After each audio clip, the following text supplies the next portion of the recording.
set up here. All right, so hello everyone out there in social media land. We are the Flint Public Health Youth Academy. I am Dr. Ken Key, and this is the Fire Crew, and we are here to have some engaging conversation, some thought-provoking conversation, and really talk about what public health is, what it is not, and really more so just show you how public health is everything that touches our everyday life. So we're excited to be here. First of all, thank you all for joining us at our last session, which was really focused on mentoring that we do with our mentoring collaborative with the big brothers, big sisters of Flint, the Delta Gems, the Alpha Esquires, and the ACATs. And so we're so excited that you all were a part and that you supported the young people. Continue. Again, this is still National Mentor Month. So you still have time to reach out to some of these mentoring organizations. And if you have time, become a mentor. Or you may not have time, but you may have some resources. You can donate 5 notebooks or a box of pens, or donate a box of oranges or something. Whatever it is that you have to give that's in your wheelhouse, as Ashley said, within your superpowers, use them for the good of our young people in Flint, Genesee County. And if you don't live in Flint, Genesee County, we do take cash apps, and y'all can help support us through grants and other ways. So I just want to throw that out there because you never know who's watching. All right, so Fire, what's up? This is our first in-house show of 2022. And I am looking to really ask y'all some awesome questions to really talk about what it is that you want for 2022. What do we want collectively as a organization for 2022?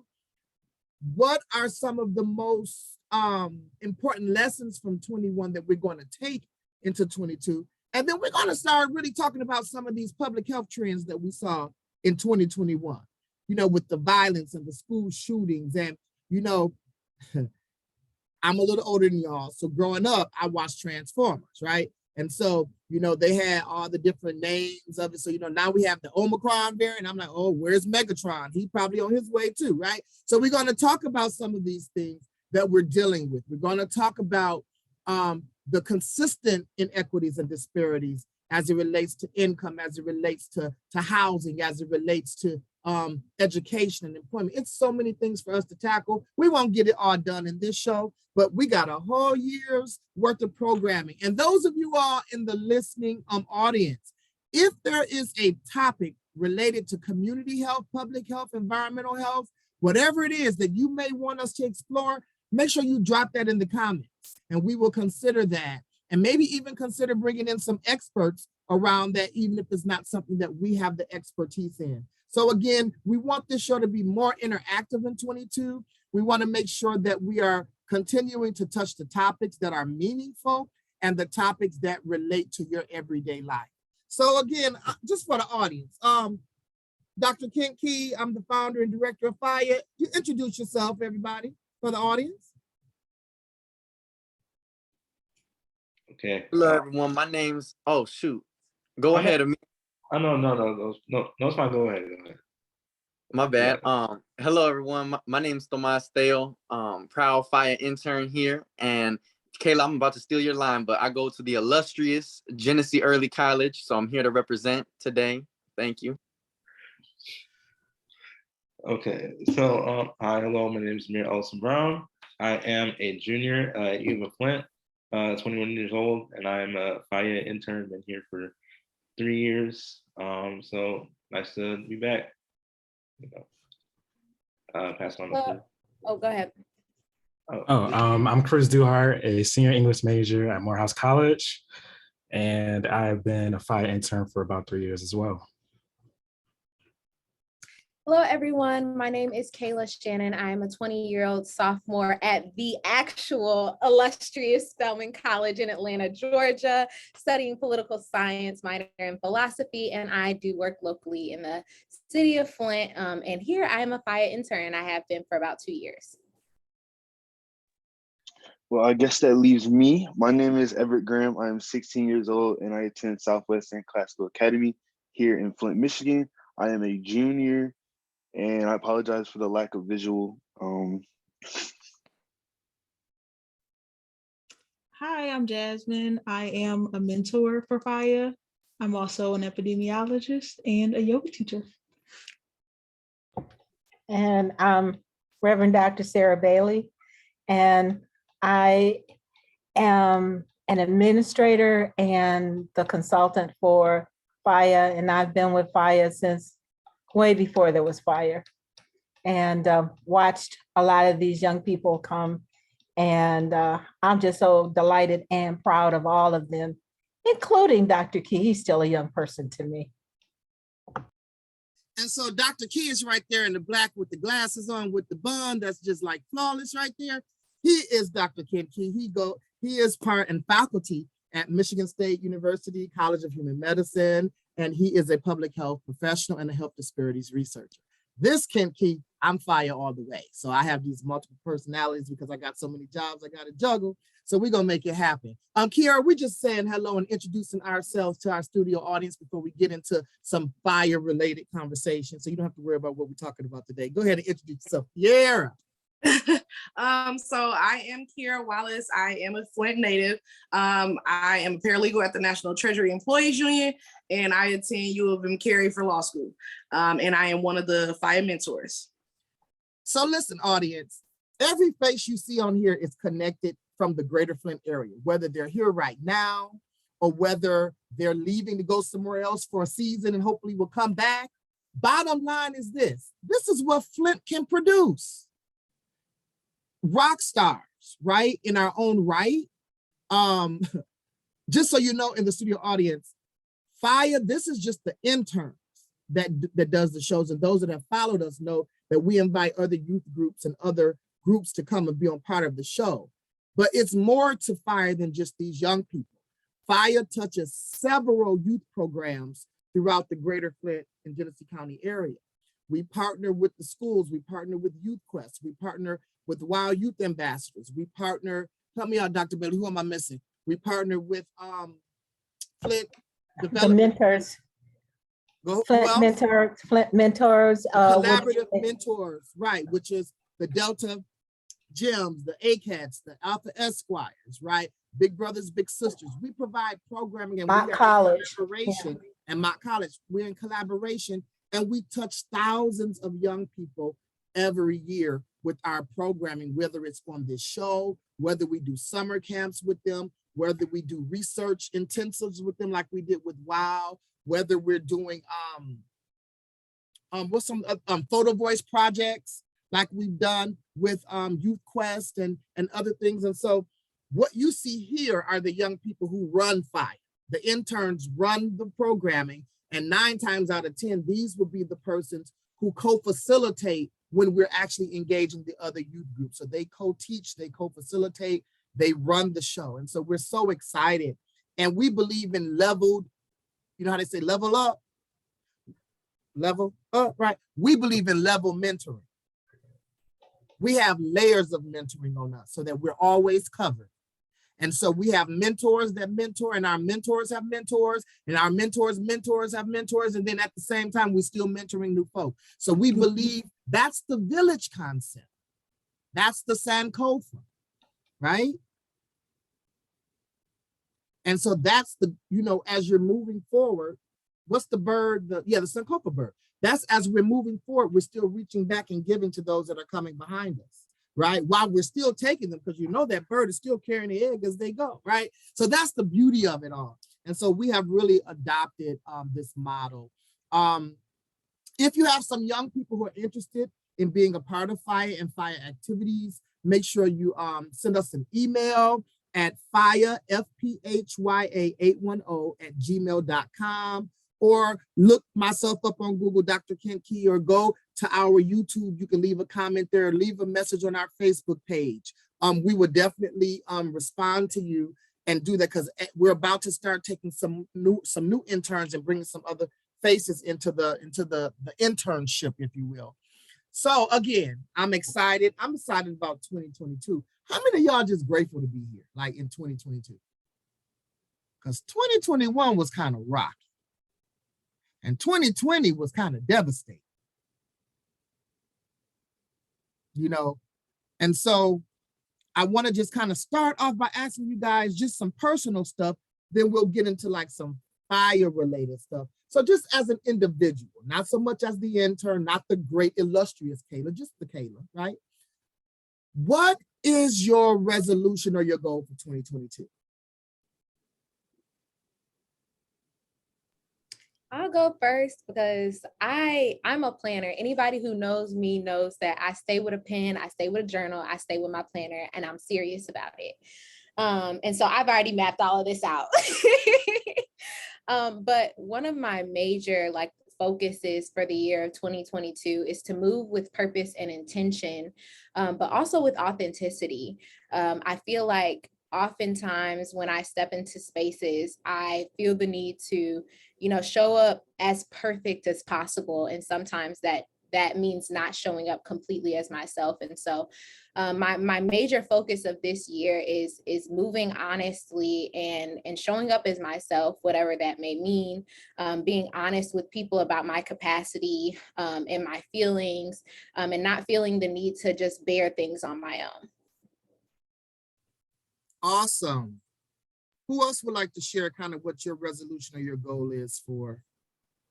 To add on to that, I would like to say just making progress, because a lot of times during the pandemic, I would set out like a bunch of goals and it wouldn't even be anything really like super major, but I set up a bunch of goals because I'm a planner too. I made a whole list, but then I didn't really achieve maybe not even one or two of them, like I wasn't even close. And I had all the time during the pandemic. I know there's probably been a lot of people that felt that way. Like some people, everyone's starting their own business and their own clothing line and everything and becoming an entrepreneur. And then there's some people that are just kind of just existing, and that's kind of what I've been doing. So I really just this year, I have my goals and plans set out. It's just a matter of not even just achieving them, but working towards them. Awesome.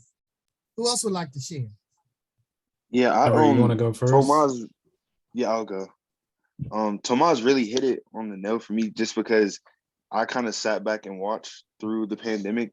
I had all these goals, all these ideas, all this stuff that I wanted to do, but I just couldn't find the time or the energy to get it done. And like he said, like I'm seeing everybody around me achieving these things in this time that is supposed to be kind of emotionally and physically damaging. And it was just kind of awakening to me, like going into 2022, that it's not about getting the big things done. It's more about, making a start. Like Tomas was saying, just getting my foot in the door, taking that first step. So that's really what my motivation is for this year, is to just take the next step and make sure that I'm at least working towards the things that I have set to accomplish. Awesome. Yeah, I have a couple of like vague goals. Like the first one is, really take care of my body. Trying to work on, my mental health as well as my physical health. Kind of been lacking on that, so I want to do better. But alongside that, I'm also want to like invest in myself more. Whether that's, taking more time to do creative things and build, type of things that I'm invested in, as well as, just being comfortable with that, like that room of growth, instead of like being like super, I don't know, too aggressive with it. I just want to be, careful and cautious, but yet, calm about it. So, yeah, I'm just trying to give myself more grace. Thank you. Anyone else? So personally with me, I think for me, trying to get my physical health right, and then also really like, knock out my academics really good, because, in the pandemic, really don't really have motivation to even do much work, very much so, with all the stuff going on. So just get back on track with my academic stuff.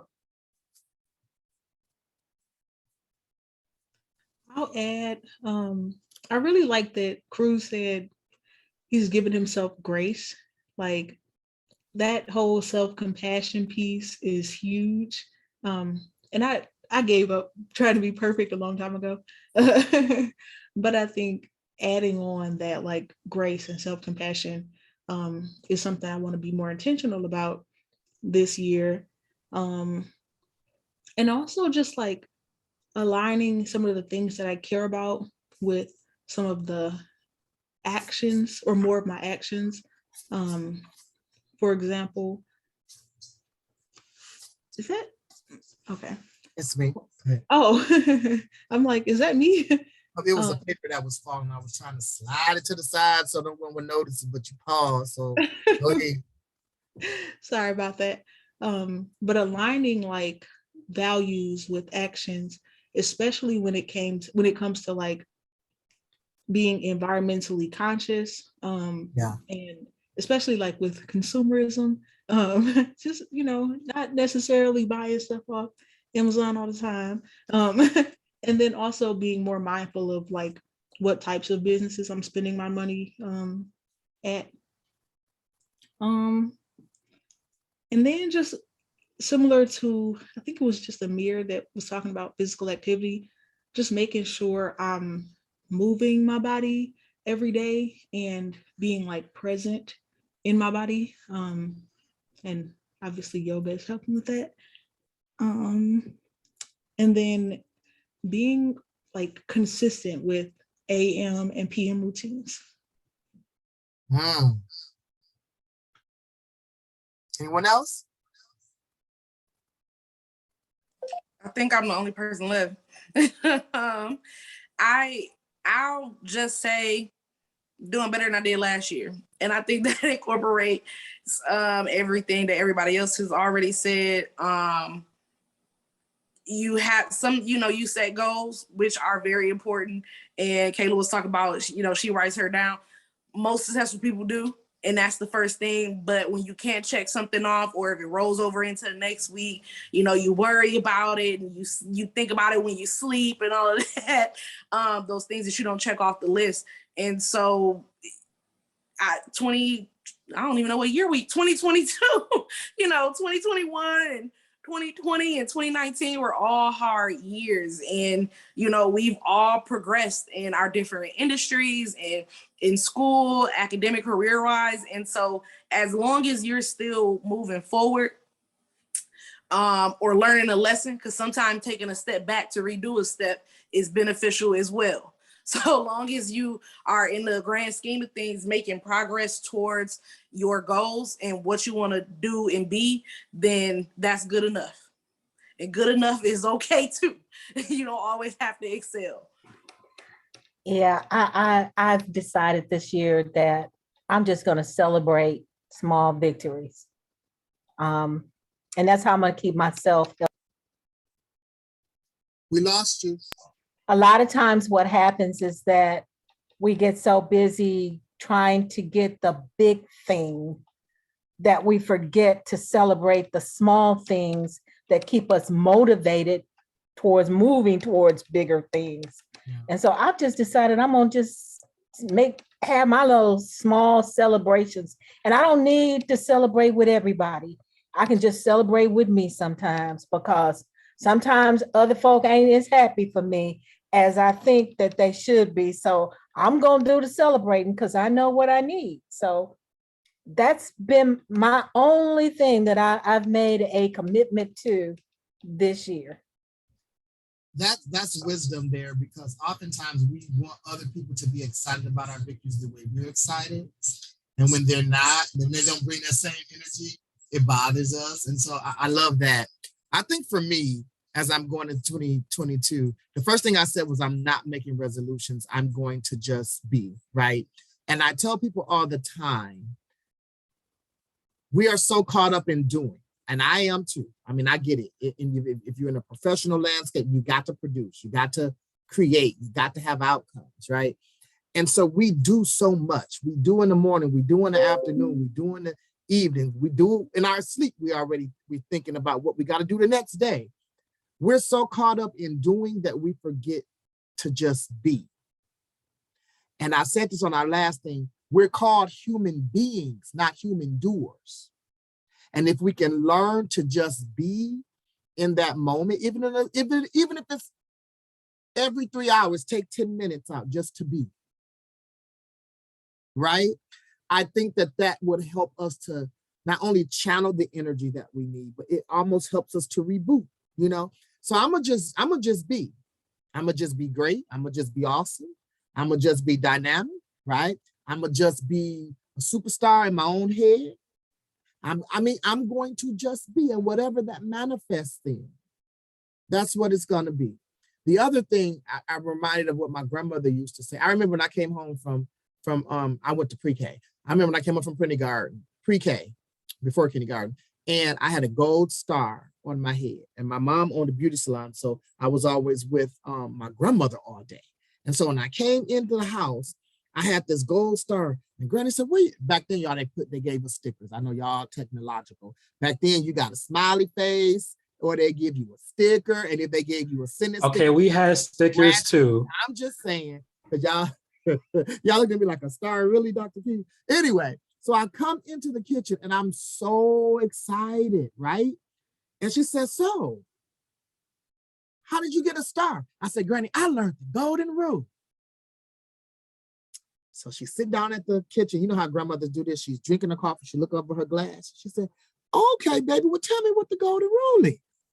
And I said, treat others like you want to be treated, and do unto others as you have them do unto you. And I was so excited. I just knew my grandmother was going to be like giving me the same energy that I gave her. She was like, well, that's nice, baby. She said, that's a nice rule. And if your teacher asks you what's the golden rule, say that so you'll get another star. She said, but that's not the golden rule our family lives by. She said, our golden rule is do good unto others because it's the right thing to do. And as I got older, I realized what she was saying. And she did explain it as I got older. She said, the golden rule implies that somebody's going to reciprocate to you what you give to them. And when they don't, you're devastated. I done gave them my last, and I only need this, and they won't even help me out. You just devastated because now you have pushed your energy and your will onto others with the expectation that they didn't ask you to put that on them, that they would do the same. And so I've learned just to do good because it's the right thing to do and don't expect nothing in return. Because a lot of times that good will come back to you from somebody else, and it'll come back in a whole nother way, probably 100 times over, right? So I'm gonna just be, and I'm gonna expect my grandmama's golden rule to manifest in my life. So that's what I'm gonna do for 2022. All right. And as I was sitting here, I was also thinking, I'm gonna be a little bit more mindful of things that drain my energy and produce very little. Because there is a lot of stuff that we get caught up in doing that drain the energy out of us and don't produce anything. And I'm just going to have, that means that we have to weed through a lot of the things that we're doing and let some things go. Yeah. Be a steward of your energy. Like I tell people all the time, time is the most valuable commodity. You can get money back if you lose it. You can get things back, a car back, a house back if you lose it. But once I give you my 5 minutes, I can't get that 5 minutes back, right? So it's the most valuable commodity in the earth, in my perspective, right? And so be careful how you spend your time. Be a good steward of your time. And if it's not turning RO1, not for those who are in business and banking, return on investment, if it ain't giving you an RO1, you might want to reallocate that time to something else, right? So that's so exciting. And thank you guys for sharing your kind of direction and kind of what you want to do, your goals, and the way you tend to approach 2022 and you tend to manifest 2022. So I'm pretty excited about that. So when we talk about public health, you guys have been awesome in really bridging the science of public health to everyday situations, right? It's not this off in the lab or off in the classroom thing. It is where we live, how we live, what we eat, how we eat, where we sleep, how we sleep, right? It's everything that touches us, the air we breathe, the water we drink, right? The neighborhoods that we reside in. Public health is everything. And when we think about the many topics that were trending in 2021, what is the one that to you is like the most, how can I put it? Which one do you really want to mention to have a discussion about how we go forward in 22 handling that same topic. Is there one in particular? I think for me, it would be the way that we perceive our federal government, right? Like I think after the 2020 election, a lot of us were expecting an immediate turnaround, right? We thought like if we vote for a certain president, I'm not gonna say which president, but we thought if there was a shift, if we had a new president, that everything was going to turn around and we weren't going to deal with any of the problems that we used to deal with, and it was going to be like a new day, right? And unfortunately many of us were disappointed, and many of us came to the realization that the experience of America has a lot more to do with local government, with state government, and with smaller municipalities, with who we elect, with midterm elections rather than just the 4-year.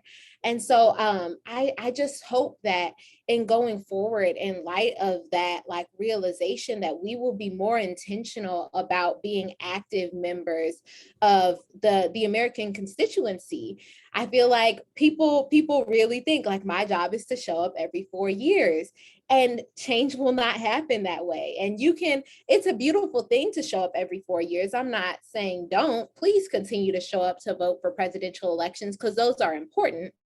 However, please also show up for the other elections. Please also show up at school board meetings. Please also make it your business to understand what's going on in your community and what your needs are, so that when it comes time to advocate to your representatives who are part of the legislative body, who really has more power than the executive branch, you'll know what to say and you'll know how to advocate.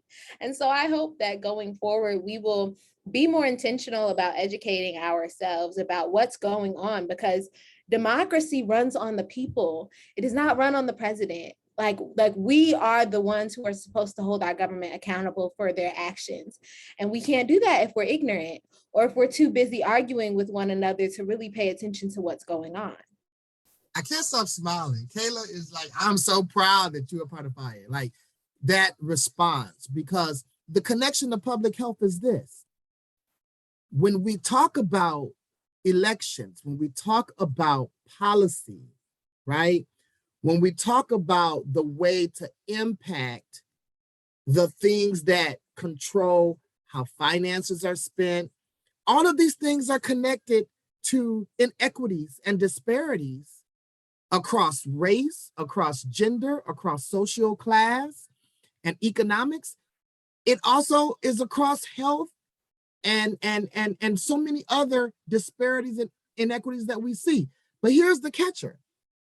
You mentioned this as your topic, and right now there's an assault on certain neighborhoods and certain communities when it comes to voting and making things harder for people to have that democratic voice in the process. And even more so, the areas in which it's being made harder are the areas who the data in health and medicine shows are the most negatively impacted by disparities and inequity. So that's the public health connection to what Kayla is saying. So thank you so much, Kayla, for sharing that. Anyone else want to respond to that question? Thomas. Just contributing more to kind of what Kayla was saying. So she was just speaking about democracy, right? And this, I'm in my political science class. I love it, by the way. And we are learning about how our economic system is the complete opposite of democracy. And I also learned how democracy was originally not even in the Constitution. And you know what? This all ties back to public health. And I say that because a quote that stood out to me in this week's chapter was that capitalism also comes into conflict with the public interest when profits create incentives that divert business from meeting public needs. So basically, what is profitable for individual companies may not also be rewarding to society. And that's from my homeboy, Mr. Katz Nelson. And that really made me concerned because now that I think about it, it mentioned the pharmaceutical company, which is directly related with public health. And I just, I don't really know what solutions I can do. I just wanted to bring it into discussion. But I find it very disturbing, kind of our healthcare system, you know, the cost of things. You know, I have friends that go to Mexico and other places to get free dental care. Why would I have to go to another country and that's not my home in order to get the care that I should be able to get at home? You know, that's like me going to my neighbor's house to get dinner instead of being able to get it here, you know, and that's not right, you know. And as well, it was mentioned in the book how these companies, the privatization of pharmaceutical companies, they basically do it for the money. They're in it for the money, the profits, what will make the most profit. Like I heard about, there was a sleep disease in Africa killing a bunch of people, and America could not really contribute because it wasn't profitable. However, they had to market it for like a women's like makeup brand or something, so that way people would start buying it. So me, that's just what I wanted to bring to the table. What are your thoughts of public health being privatized and being you know, used to get money? I just wanted to bring that to the table because it was describing too about how there's a lot of copycat drugs made, and meanwhile all this research and dedication is being made to make a different drug. You know, like me, I'm asthmatic, so I take like singular monoclonal. There's all Claritin. That name done changed a bunch of times. You know, like my medicine has, man, a bunch of street names, like it's in the joint or something. You know, like it just doesn't make sense how there's 50 brands of one drug, yet we can't put this effort into finding a cure for cancer or something. You know, like I found that very disturbing and something I just wanted to bring about to the table. So. Thank you. I see Amir's hand is up. That was awesome, Tomas, and we're gonna expound on what you said. Go ahead. Amir. Yeah. So with the pharmaceutical topic, I think like, you know, different things like insulin and stuff like that has been like the prices have gone skyrocketed way up, and we're paying like basically playing with people's lives here. Like you're gonna need the insulin to survive and get get towards your day-to-day life. So it's like without that, and you making them pay so much money for it. Some people don't have insurance or whatever to cover all that cost of how much it costs. And so it's really putting a really big crutch on the people that actually need help. And while the pharmaceutical companies are actually like making tons and tons of money from it. And it's very disgraceful, I think, of how like we're treating different stuff like that, different things for different diseases. It's like you need that to survive. So to what you and Tomas said, there's data to back that up, right? So the more economically disadvantaged communities and senior citizens, the data shows that they're the most impacted with the high costs of medicines. Seniors have to decide if they're going to buy groceries or get their medication. Many of them are on fixed incomes. Many of them don't have necessarily the support or, you know, the type of financial resources. And so they have to make these hard decisions. And like you said, Tomas, not just going to Mexico. People used to go to Canada to get their prescriptions. Drive right through Detroit, and an $80 bottle of pills from the pharmacy here would be like $12. So that's, you know, and that's because America, we privatize our healthcare and we privatize education. Those are two areas where we are just like, it's asinine, if you will, for us to be where we are in those two critical areas. If you want to stifle a people, keep them ignorant. If you want to kill a people, keep them sick. Those are two things that we should not have as many hurdles. And there are countries that are not as first world. I'll never call anyone third world, but not as first world as what America is supposed to be. I went to Cuba. Cuba would never privatize healthcare. They never privatize education. Those things are free in that country. And so when we think about, go ahead, Kayla. Sorry, I didn't mean to interrupt you, but I wanted to add two things. Like one, when we talk about these things, like you add to that the fact that we're in a pandemic. So like on top of the fact that this was already a struggle, this was already ridiculous pre-COVID times, but now we are in the middle of a pandemic and people are on top of being even more at risk with everything that is going on for this virus that is deadly, that people aren't taking seriously. They're even more at risk because there are struggles to get access to healthcare. that was my first point. My second point being, Dr. Key, when you mentioned these other countries that give their citizens access to all of these resources that we, America, supposedly the best, most developed nation in the world, don't have access to. We are taught in America, though, to demonize these countries, that oh my God, like social, when we learn about socialism and when we learn about these other forms of government and economy, we're taught about them as if they're like horrible. Like, how dare they disperse resources equally among their citizens? Like, how dare they make sure that everyone has access to all of their needs and resources on a regular basis? But then when you begin to learn more about them, when you learn about the philosophies that are behind socialism, when you learn about the communal priorities that exist in these systems, and I'm not saying that I prefer one over the other. I'm not speaking to preference necessarily, but I'm just saying that there's intention to this, right? There is a reason that America demonizes different kinds. There's a reason that we put capitalism on this pedestal in America and demonize other forms, because certain communities are benefiting from that. And what did you say? Keep them ignorant. Well, there's a reason why we were taught to not like Africa. It was the dark continent. Everything was bad in Africa. But yet, all over the European world, they've taken everything out of Africa and still getting stuff. So it can't be that bad anyway. So you're right. There is an intention. There is a reason why. And that gets into institutional racism and environmental racism and some other things as well. Anyone else want to respond to the original question? Go ahead, Chris. Jasmine, do you want to go first? Mine is kind of related to environmental racism. Go ahead. I will go. So one issue that I keep thinking about, hold on, excuse me, can you move? One issue I keep thinking about, my dog's right here. It's okay. Is obviously the water crisis, just hyper local, and having this be what I'm focusing on. I keep thinking about the fact that so many kids were exposed to lead, thousands of kids, and so far only a few hundred have had assessments. And it was trending in 2021 because of like the settlement and all this stuff, and who gets what amount of money.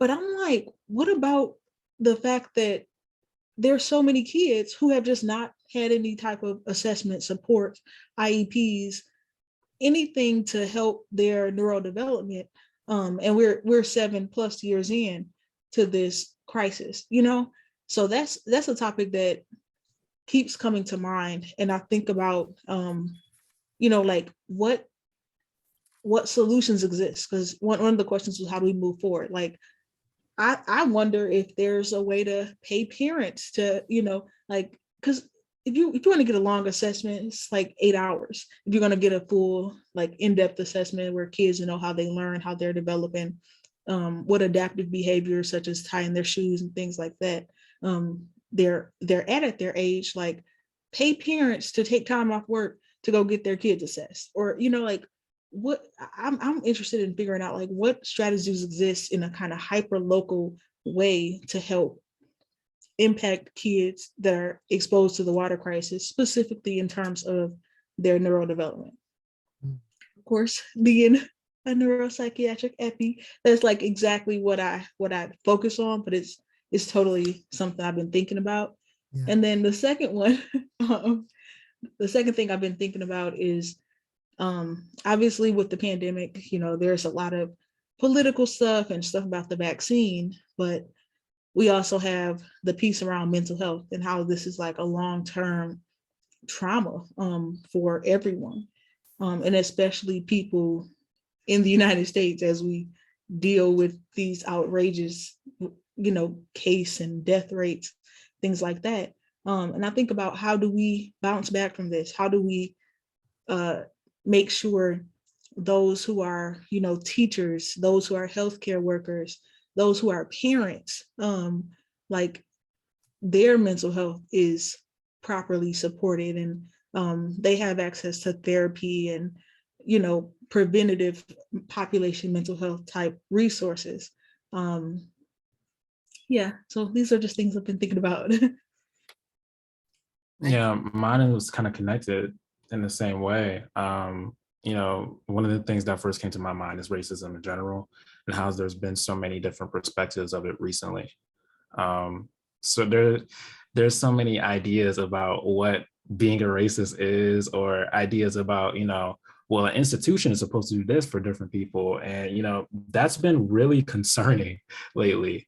That being a public health crisis, because if we can't acknowledge, a similar definition or a standard of what it can be, then it spirals out of control when it comes to, issues of, like, hey, these districts are set up in a way that disproportionately, harms Black people, or hey, this community needs these type of things, but you're not concerned because this is not an issue of what you believe in, or most of your constituents don't feel that way. And all those different aspects, and how they're like, intertwining, as well as this whole debate of what critical race theory is, and this idea that we can't teach certain things in school anymore. And then I sit there to myself and I wonder, if race isn't involved, what are they going to talk about in history class? And so, I that was one of the things that really brought to my attention, me, desiring social justice and activism. It was like, how can I gain any movement? It feels like all of our traction has been lost of, from our recent Black Lives Matter movement. And so it's like, wow, it felt like we took maybe a couple steps forward, but so many back now. And I think that was my concern when we were talking about what it is to really have a movement. The imagery of what happened to Breonna Taylor and George Floyd was not new imagery to us. It was just new imagery with their name on it. And how can I put it? The devaluing of the amount of women that have gone through that. I intentionally say Breonna before I say George, because oftentimes the males and the tragedies is showcased about them, and what happens to the women of color goes unspoken oftentimes. But the point I'm trying to make is it created a surge of emotion and passion, which is needed. And I was telling people, that's what made people motivate people to organize the marches. That's what made people go out there for hours and march in every major city, almost to 2 or 3 in the morning. That's what galvanized people to have these spoken word events and get the bullhorns and the batteries who ain't never had a bullhorn or a battery before, and take all the photo optics, all the media coverage. And my worry was that we think that, well, the energy, the emotion that leads to the march is good, but a march doesn't equate the movement. The movement is they showed us when Dr. King and were walking across the bridges with the signs, but they didn't show us the hundreds of hours with them in them church basements planning strategy, right? We're going to march in and we're going to do the sit down at the counter. And if you get tired or someone finally pushes you or beats you out, you don't respond. And then as soon as that seat is empty, another person of color went and took that seat. That's strategy. And then they had a list of asks. And they also showed ways in which those asks could be implemented, like Kayla said, in legislation. Oftentimes, we get so caught up in the march that we miss the movement. And we all were emotional. It was just as many non-people of color marching with us around the world because of this as it was people of color. So we know it's an issue. But we have to organize around the issue. And so I totally agree with what you said, Cruz. It's like we made so much progress, but now it just fizzles down because everybody eventually goes home. Go ahead. Yeah. Yeah. And what's bothered me on top of that is how some people go out of their way to like not address it. There's been a lot of movement through politicians of just acting like these things didn't happen, or when they do bring them up, it's only used for like catchphrases like, oh, they were a sacrifice. And that's just awful. Like that stuff is just awful. And that does something, like how Jasmine was saying earlier, that does things to our psyche. And that's going to be a long-term mental health issue with the Black community, is like how we're being discussed in our media and things like that. And so I don't think the proper care is being taken on like a national level. Look at the differences when Black Lives Matter marched in DC versus what happened on January 6th. Yeah. It was law enforcement all over DC when the Black Lives Matter was there to march, right? And then, like you said, nothing really happened on January 6th. That's the position so many elected officials are taking, which it's mind-blowing, but for many of us who've been in groups, subgroups, subpopulations in America where this is not new to be treated this way. It don't mean we're standing for it, but it's not surprising. Go ahead, Kayla. I was just going to say, and all of these reasons that we speak about is like why I majored in political science, because even though like, I'm not going to lie, especially now that I'm getting into my course load, I get sick of reading these cases. I get sick of reading about the Constitution. I don't want to hear nothing else. But it's like the only way that we are going to subvert these systems is by understanding how they function. It's the only way that we can truly, I'm not saying that we have to become a part of the system, but in order to disrupt it, you have to understand its functions. You have to understand how the spokes turn. You have to understand what goes where and how do you. And so for me, that's why I'm emphasizing how important it is to me for us as a constituency, as citizens at the lowest level to understand our power and to understand our government and how it functions. Like we have gotten so complacent, quite frankly. Like it's hard to say. And I know a lot of people will be like, no, I just posted something on Instagram yesterday. No, we have become so complacent. It is so important for us to be educated, even, and I'm not saying you have to get a degree. I'm not saying that you have, but Google exists for a reason. If you don't Google Congress for Dummies, like there are so many resources out there for us to be educated so that we can hold our government accountable. They work for us. Like, let us be very clear about what the hierarchy is here. We are not hamsters running on a wheel that they are operating. They work for us. It is our job as citizens to hold them accountable to us and what our desires are. But in order to do that, we have to, one, be educated, and we have to, two, show up. It is so important for us to show up, not only to vote, but for each other. Show up to be present for like you said, Dr. Key, not just the moments that are going to have cameras and news people and the things that you're going to get patted on the back for, but when it's hard, when it's difficult, when you're the only one speaking, when you're the only one still concerned about it, when you're the only person still posting, it's important for you to be consistent. Nothing is going to happen overnight. And I feel like it's unfortunate because we live in a day of microwave activism where people feel like if I post the hashtag, my job is done.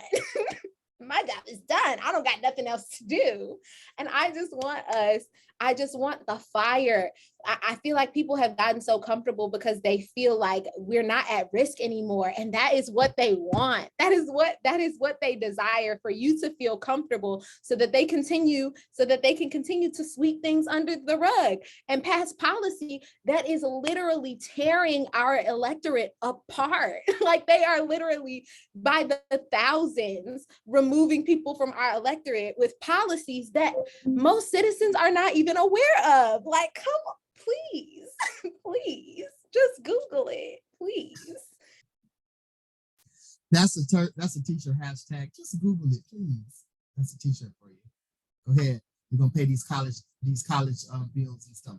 All those things off. I know you got a big scholarship, but you can still use, some funds from that. All right. Anyone else want to respond?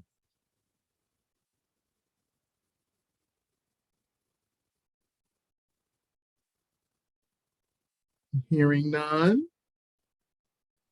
I just want to second the nomination in the chat for Kayla for mayor. Like, it's the year, local elections matter, as she was saying. So just saying. So we only have 10 minutes left. And that's another thing, we're going to try to be as timely this year, ending shows right at 7:30 if possible. One of the things that I want to highlight that Kayla mentioned was the statement, all I got to do is hashtag it and put it on social media and I feel like my work is done. Technology has created ways that a person, and don't get me wrong, there have been some success stories because someone heard somebody who works at a fast food restaurant do a song walking down the street and they got a multi-million-dollar record deal just because somebody posted it on social media. Stuff like that, that is wonderful. But when I think what has happened is it has the social media razzle dazzle is what I'm going to call it, has brainwashed millions. You know, people are social media rich and don't have a penny in their pocket. People are social media famous and their family don't even know who they are. I'm just saying. How can we educate other people on how to effectively use social media as a vehicle that will result in producing good results for the overall health and well-being of communities, as opposed to being used as a divisive tool? Go ahead, Tomas. So your question basically was like, how can we use social media to promote this work? By using social media to promote this work, that's what my thought is. We need to have more posts and more like information about not just resharing, but literally like that's how we're going to connect with the people. You got to use the platform everybody's on to connect with them. You know, you have to just do it, you know, do videos if you have to, or like trends of voting, you know, like for example, I'll give a quick example. Like at first I was a little eye roll because I've seen people would always like street vendors in LA who were like poor. They would go and give them like $500 or something and they post it. I'm thinking, you know, that's kind of whack. You're doing that for clout. But to be honest with you, if you look at it from a different perspective, that's actually trying to set a trend and that might inspire others to do that. So you could do that whole trend setting thing with voting, with reading, with learning more about policy and change and stuff like that, and not just being a microwave or air fry activist, you know? So Air fry activist. Oh, I think I feel like we should make a list. Microwave, Air fryer activist is some nice so. I think alliteration right there. Yeah. so that's what I I know think. some. Like, I know some. you got to use the platform that people are on to get to them and school them. You know, you can call it without, I mean, if you want to, you can put tags and stuff and tell people, call them out, but you can just literally do a post and say that, you know?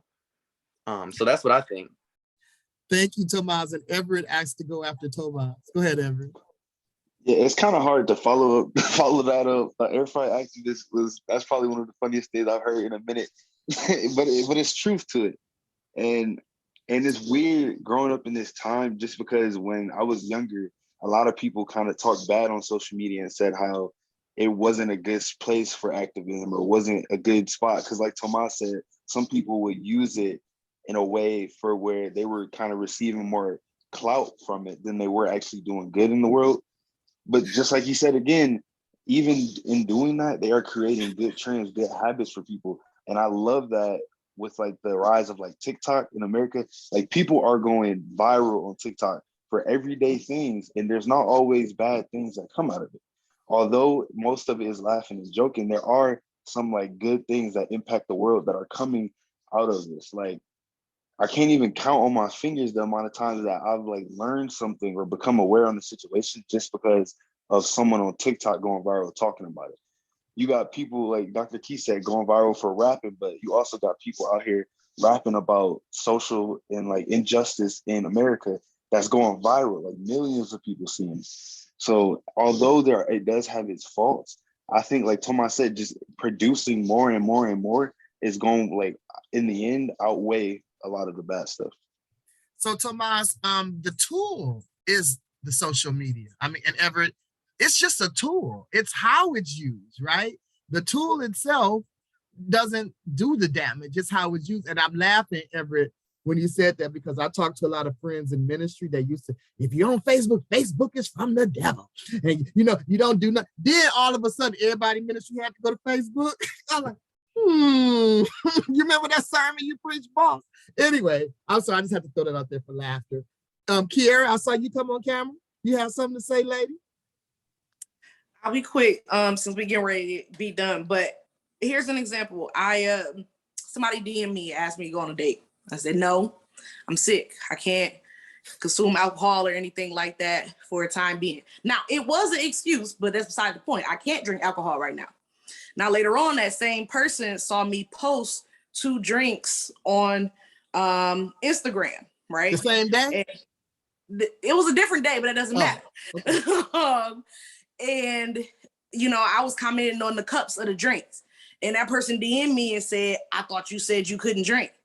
And I'm like, well, you don't know what's in the cup. You just saw me post 2 cups. You know, if there's a virgin pina colada and there's a pina colada. So you don't know what was in the cup. And so everybody's perception of what people are posting is their own reality.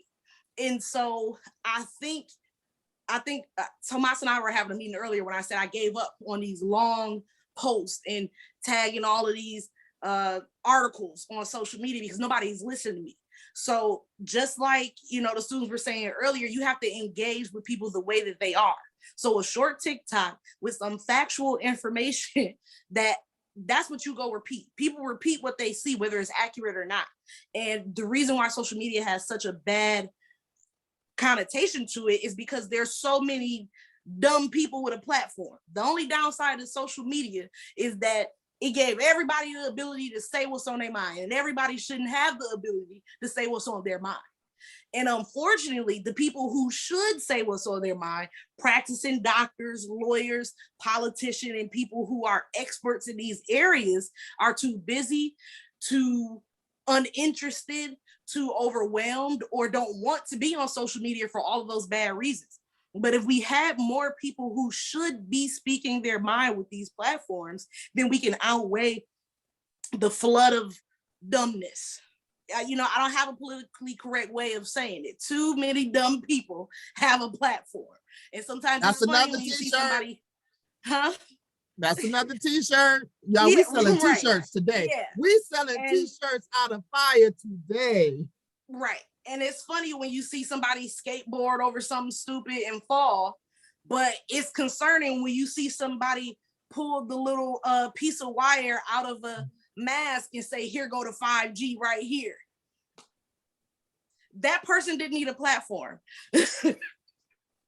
You know what? I call it that, you know, people used to say when people would drink, people would have more courage to say, so they call it liquor courage. I call it that social media courage, because people would do things on social media. People would tell you things, DM you something that they would never say, have the courage to say to your face. You know, it's just amazing. Did y'all ever see I think this is on TikTok. Did y'all ever see, and they did it on Facebook. There was these dogs. It was like this pit bull, and it was like 2 dogs on each side. And as long as the fence was there, they was going at each other. That's social media, the fence, going at each other. As soon as the fence was moved and they were able to get each other, they just kind of stopped and just sat down. And as soon as the fence closed back, they was going back at each other. And that is exactly what we see oftentimes in the world. This has been an awesome show. Anyone have any final remarks before we close out?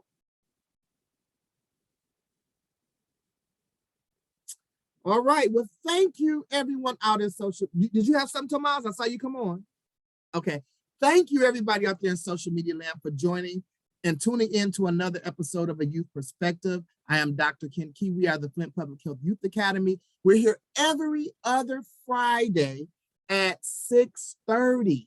Get your young people. If you are TT and you got nieces and nephews, call them up. Make sure they're on Fire's Facebook page at 6:30. If you a granny, call your grandkids. If you a mama, call your kids. If you a papa, call everybody you know. We want to have these conversations with other young people. It is important for us because the adults seem to always have the respected platforms, but youth have something to say. We have a perspective to give, and we have something to contribute to the direction in which we go as a country, as a nation, and as a world. So we thank you again for tuning in. We'll see you next week. Have a wonderful weekend. Bye-bye.